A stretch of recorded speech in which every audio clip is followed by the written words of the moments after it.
area and the weapon impact the point which I have selected. The H4 bomb is about 2,600 pounds in weight. So the TNT, the explosive, is immense. The plans were Pakistan should be on notice. All options are on the table. All options are on the table. The targets which were selected, some of them had been flanks. They were running here and there. They were hiding behind each other's tail. Gambler 1, confirm picture copy. Picture copy, target all. Confirm, clear to engage. The moment one of them, in state of confusion, came into a situation where he could have been a threat to the strikers, I engaged him. After sampling the target data and confirming valid firing parameters, squadron leader Hassan fired air-to-air missile. Clear to engage on. Gambler 1, Fox 3 off the group. Su-30 is not an order. मैं आज हिंदुस्तान की government को offer कर रहा हूँ किसी किस्म की आप तहकीकात करवाना चाहते हैं इस इंसिडेंट में कि कोई पाकिस्तानी इसमें मुलव्वस था हम तैयार हैं अगर आपके पास कोई एक्शनेबल इंटेलिजेंस है कि पाकिस्तानी इन्वॉल्व है वो हमें दे मैं आपको गारंटी करता हूं कि हम एक्शन लेंगे बहुत बड़ी कीमत उनको चुकानी पड़ेगी The radical Hindu regime vowed to teach Pakistan a lesson. In the early hours of February 26, 2019, Indian jets violated Pakistan's airspace. Meeting an immediate response from the Pakistani Air Force, Indian jets released their payload inside Pakistani territory and retreated. The same morning, Pakistan's Prime Minister called a national security meeting to assess the damage. Prime Minister Khan was left with no other option but to give the green signal to his Joint Military Command to respond to India's uncalled aggression. The very next day, at about 0900 hours, loaded with deadly array of state-of-the-art weaponry, a strike package comprising of total 18 Pakistani Air Force planes rolled down the runway for a top-secret mission. The senior who briefed us, the opening sentence was, "Gentlemen, you are the luckiest guys." The strike package comprised of Mirages for ground strike, along with Pakistan's indigenously built JF-17 Thunders, with the top cover of AWACS and electronic warfare aircraft, as well as fighter suite. In just under 32 hours, a mission was underway that would demonstrate Pakistan's will and resolve, with clear message that violating airspace of nuclear-armed country is an act of war. क्यों पाकिस्तान इस stage के ऊपर जब Pakistan stability की तरफ जा रहा है हमारे पास हमने 15 साल की दहशतगर्दी की जंग जिसमें 70,000 पाकिस्तानी मारे गए हैं एक दहशतगर्दी नीचे जा रही है अमन आ रहा है स्टेबिलिटी आ रही है हम क्यों कोई इस तरह का इससे हमें फायदा क्या है These were the words of Prime Minister, whose own country has been the biggest victim of terrorism. Pakistanis must die. Nothing less, Jitendra Singh. We want revenge. Pakistan से युद्ध होने ही वाला है. Unfortunately, the media industry tries to sell itself, and it sells itself on rhetoric. It sells itself on cheap sort of saber rattling. Unfortunately. डूब के मर जाओ. और ये समय है एक्शन का. With growing threats of an attack on Pakistan, Prime Minister Imran Khan warned India with the consequence of any violation of its territorial integrity. Pakistan retaliate करने का सोचेगा नहीं पाकिस्तान रिटेलिएट करेगा. In the early hours of 26 February, multiple Indian formations closed in at different sectors. The PAF's response was immediate. I am taking 4 high-speed aircraft near international border in Fazilka sector. The activity is also developing in south as well. Hot scramble, shift For Fazilka sector. copy sir. Hot scramble, hot scramble, hot scramble.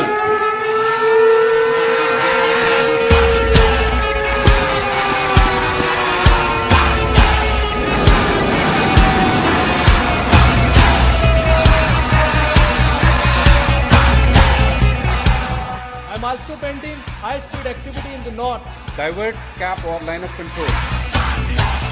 With PAF fighters closing in, 6 Indian Mirages turned back. Once they met with Pakistani CAPS patrol, they could not have the courage to actually carry out what they thought they were actually going to carry out.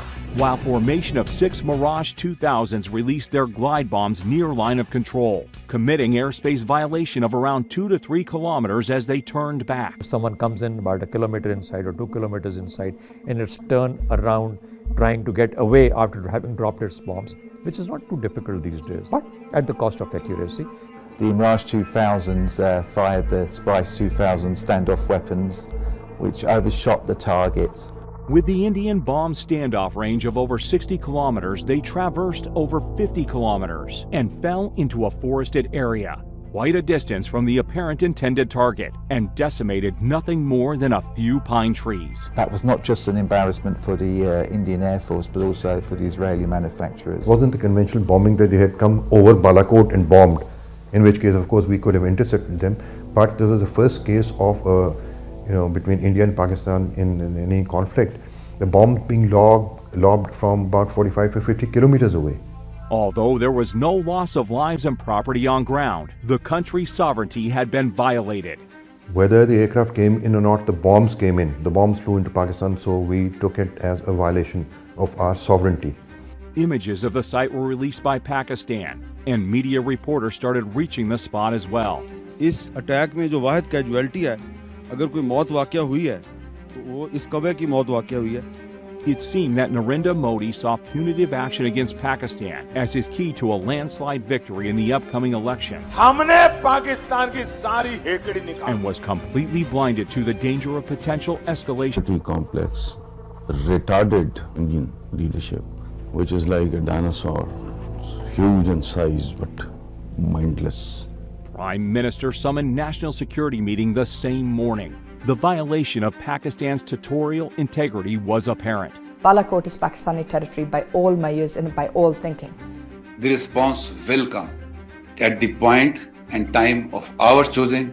There was consensus that the response had to be as measured and controlled as possible. The PAF, who was well prepared for a whole range of targeting options, was given the go-ahead by the country's Prime Minister. On the very next day, brief commenced early in the morning at an undisclosed airbase. We carried out a detailed brief in which we discussed all the variations about the missions.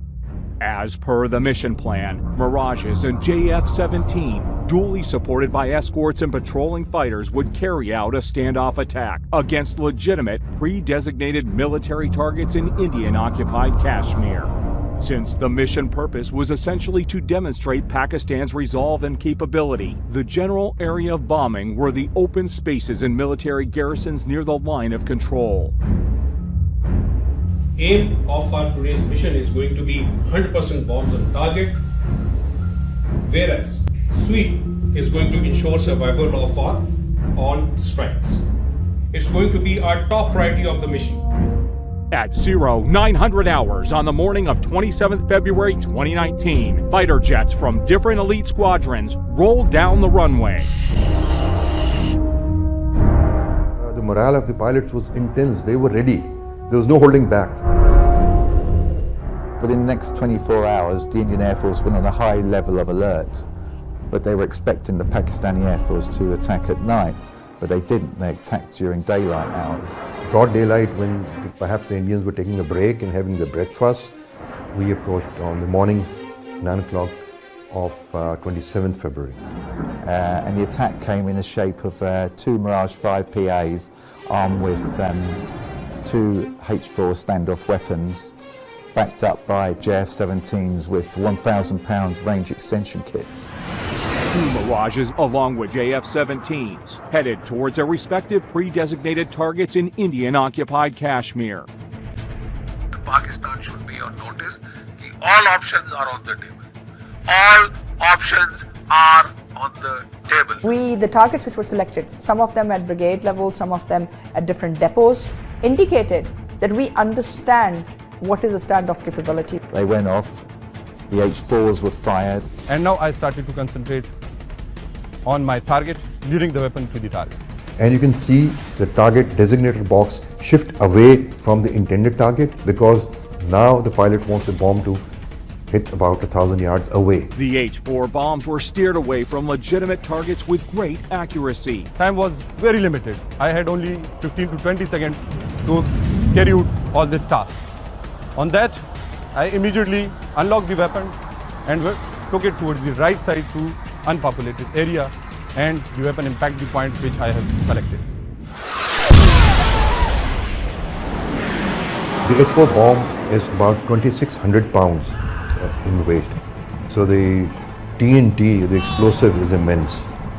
The plans were that the H-4s would not kill anyone, and they didn't. They went off target deliberately, as did the weapons from the JF-17s. The aim was not to go for a collateral damage, so we engaged that target slightly offset to show them that we can engage any target at our own time of choosing and at our own will.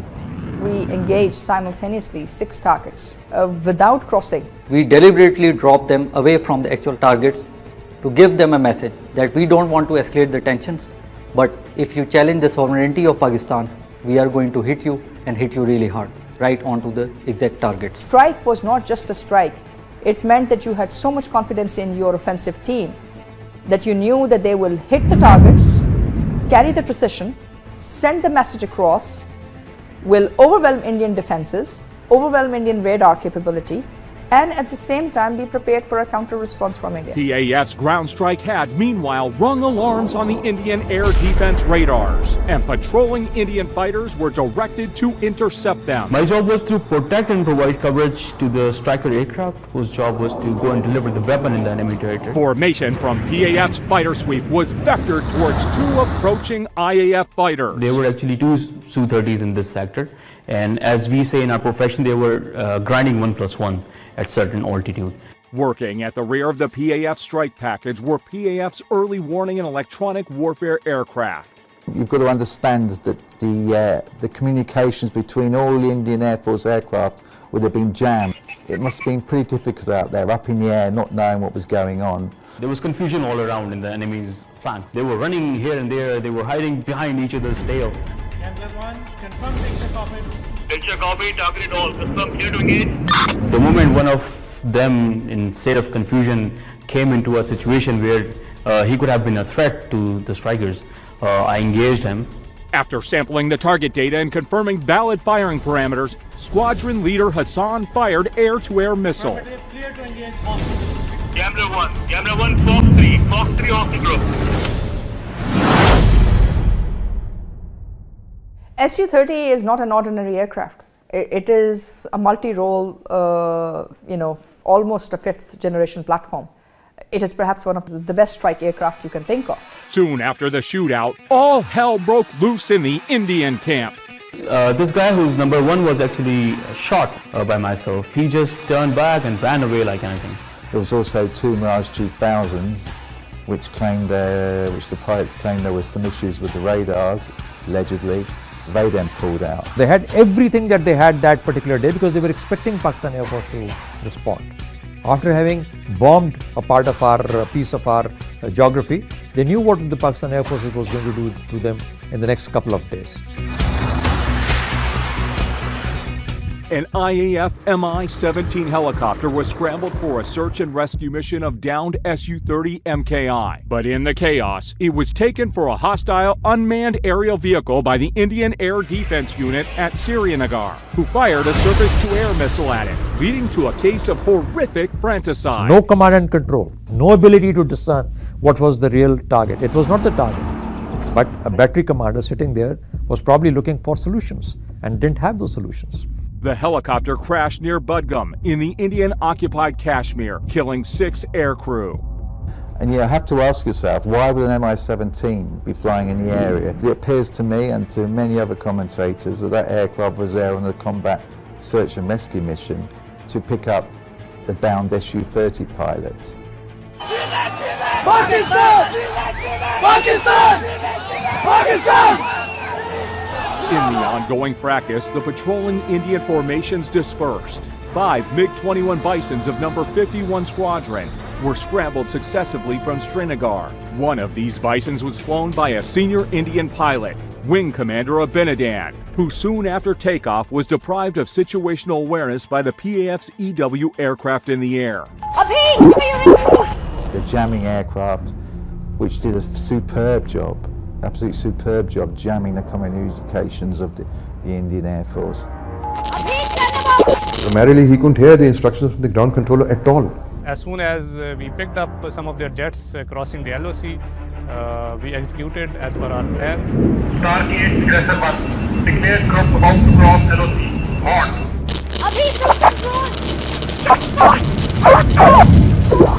Hostile clear to engage. Aggressor 1 kill single contact crossing LOC. Before he could even get his bearings, Abinadan's MiG-21 was hit by a missile launched by Wing Commander Noman Ali Khan.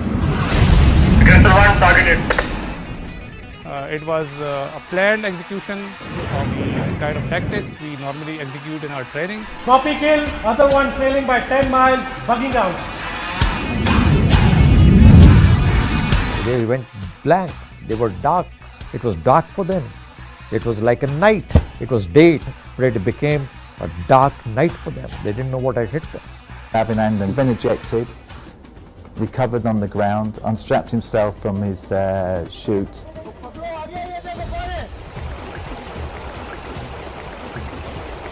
And some vergers came across Melbourne.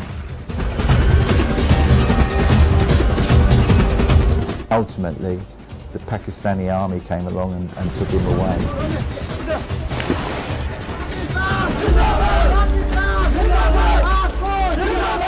Pakistan Air Force dominated the environment, the combat environment. So it was a complete whitewash in cricketing terms.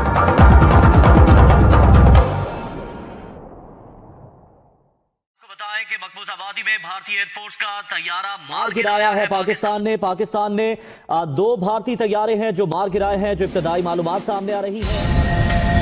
A day after Indian jets launched an airstrike on Pakistan-controlled Kashmir, Indian officials say Pakistan has shot down 2 Indian Air Force planes. The Pakistani military shot down 2 Indian jets today after they crossed the disputed border in Kashmir. The military also says its warplanes carried out airstrikes inside India. Very capable operation, which opened the eyes up many in the West. The big story breaking this morning, an F-16 of the Pakistani Air Force shot down a Sukhoi 30 MKI, the latest of India's Air Force. I found on the news that the Pakistan Air Force shot down a MiG-21 Bison and an Su-30 MKI. So I remember being absolutely gobsmacked. Though my ground crew, of course, not knowing what mission I was on and what has happened in the air, there was inquisitiveness in his eyes, which I could spot. He saw one missile missing of mine, but out of the professionalism, he never asked me. And out of the professionalism, I was very excited to tell everybody that this is what has happened. All we did was land our aircraft, sign those jets back, come back to the debrief and prepare for the next day. Prime Minister Imran Khan announced his decision to repatriate Wing Commander Abinadan to India as a gesture of peace to de-escalate the tension between the two neighbors. As a peace gesture, It was an excellent gesture, very graceful, understandable. And it is the continuity of our history. A lot of our conquerors, they behaved in exactly the same way. So it's simple, plain magnanimity. Once Pakistan took out these strikes, once the Indian aircrafts were shot down, we didn't see an Indian, air response following this, but we did see something extraordinary, and that was India's missile threat to Pakistan. They deployed these surface-to-surface missiles on the ground. Now this was a very reckless move on the part of the Indians. Neither side had the means of finding out whether these were nuclear tipped or they were conventional. What does it indicate? That conventionally you actually do not have the capability to fight a war with Pakistan? So what we see is that on 27th and 28th night, they gave us a missile threat, which is responded by a counter-missile threat by Pakistan, and we see India freezing. The 2 bombs used in Hiroshima and Nagasaki, one of them was known as Little Boy and the other one was Fat Man. They were like boys. I don't know what they really want. Are they trying to bully? Are they really serious about it? I have no idea. Despite tense regional environment, Pakistan went on to observe its National Day with a display of its military might. Despite the fact that it was an emergency situation, within a month we were able to carry out the Pakistan Day parade in full strength like we always used to do. This National Day, we also saw multiple other defense partners.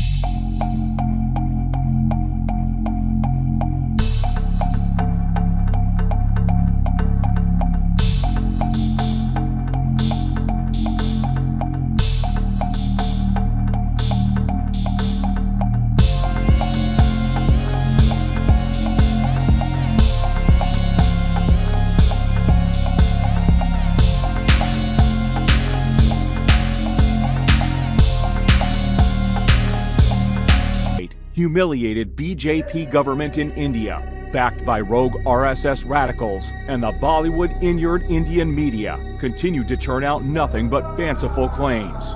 The repatriated Bison pilot was immediately credited with an F-16 kill, turning an embarrassing defeat into a victory for Indian public that were looking for answers from a military that boasts the highest defense spending in the world. The wreckage of the Pakistani F-16 and how the Indian Air Force knows this is an F-16 is because if you see this part, and Abhijit can explain it to us, it's the exact same part coming straight out of an F-16 fighter aircraft. This is what Pakistan is trying to lie about. That part is actually a MiG-21 part because the engine that's being shown out there is a GE F-100. The Pakistanis use the Pratt & Whitney. So the Pratt & Whitney actually has a diamond pattern, so it can't either be the engine cowling there, nor can it be the ribs that hold the engine because the F-16's interior looks very different to that. This absurd national narrative of India was soon refuted as reports started to emerge of no missing F-16s from PAF's inventory. The American security team in Pakistan, who actually physically counted the aircraft both in all the bases that they are deployed at, and they claim that we have counted 76 F-16s, which is actually the number. So there was no loss. After that, the Indian government started lying brazenly. And you gave him credit for the F-16? That is his skill. He was the only guy there. And he did it? Yeah. That with an R-73? Yeah, that is the weapon that he had selected. We have the R-73 still attached to the motor rail, and it still has the thrust vectoring unit underneath. And this is the missile which many in India claim actually shot down the F-16, which, as we can see, is still here. Then there's talk of one of the missiles not having a rocket motor, and they said this is the one that was fired against the F-16. They didn't realize that that motor is actually stuck with the wreckage of the aircraft for all to see. So as the aircraft was hit, it fell over on its left wing and hit the ground on the left side. And these two missiles took most of the impact. And this is the R-73 on the right, under the right wing, not burnt, not destroyed. Even during a literature festival that was organized in Chandigarh, India, to promote the false narrative, organizers were taken unexpectedly head-on by one of the foreign guests. I will say with 100% certitude, there was no F-16 struck down. Isn't it odd that parachutes from two very different platforms in that video would look identical? Some simple but unexpected arguments put by her outraged the organizers and the audience, upon which the guest was insulted. If you want to insult me, we will take it outside. I have a brigade major. I will not be insulted.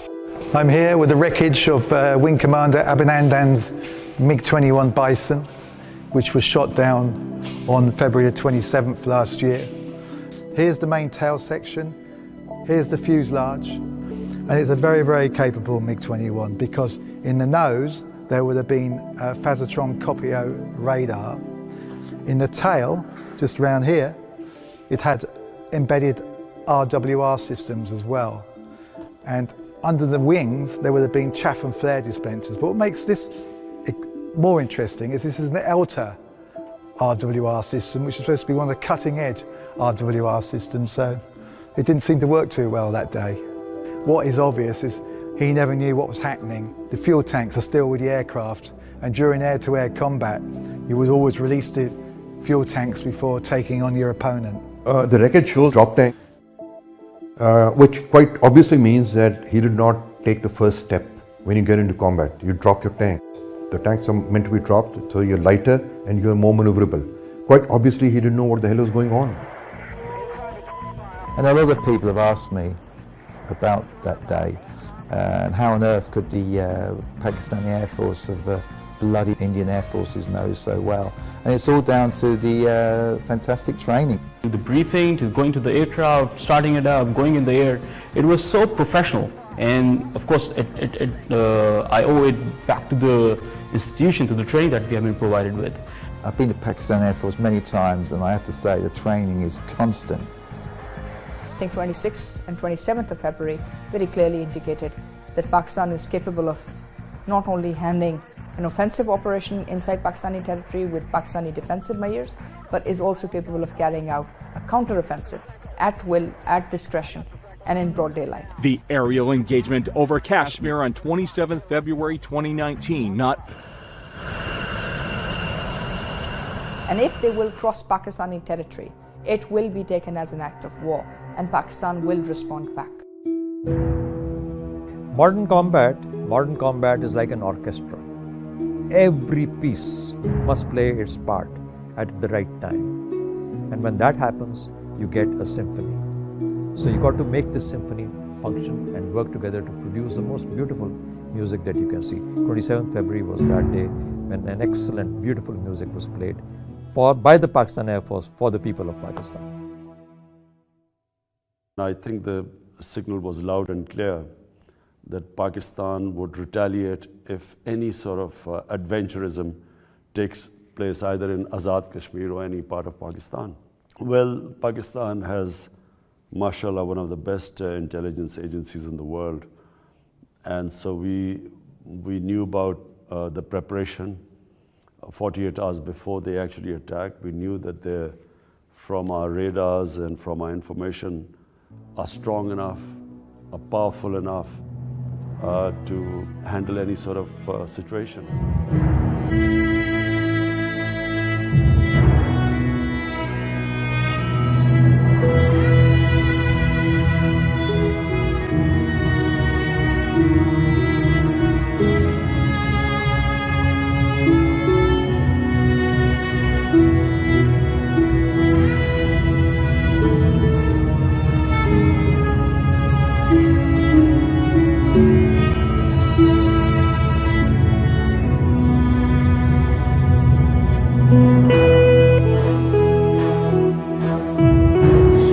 Climb at 210.